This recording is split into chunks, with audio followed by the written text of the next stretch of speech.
This is the story of a kid who grew up in the United States back in the 60s. He couldn't read, and his classmates teased him. Rather than read, the kid really preferred running around with an 8mm camera, shooting homemade movies of wrecks of his toy train set, which he showed to friends for a small fee. In his sophomore year of high school, he dropped out, but when his parents persuaded him to return, he was mistakenly placed in a learning disabled class. He lasted 1 month, and only when the family moved to another town did he land in a more suitable high school, where he eventually graduated.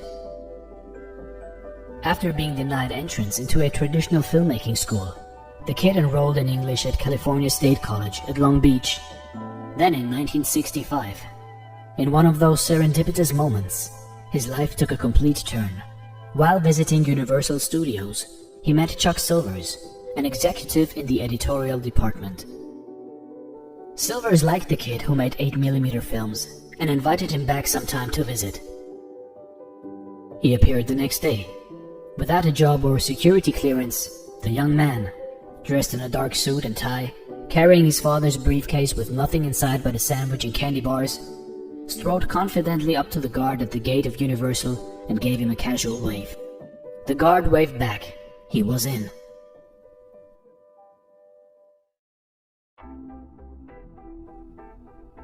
For the entire summer, he later remembers, I dressed in my suit and hung out with the directors and writers, including Silvers, who knew that I wasn't a studio employee, but winked at the deception.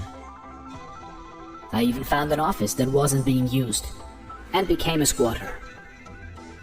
I then bought some plastic tiles and put my name in the building directory. Steven Spielberg, room 23C. In the end, it paid off for everyone. 10 years later, the 20-year-old Spielberg directed Jaws, which took in $470 million.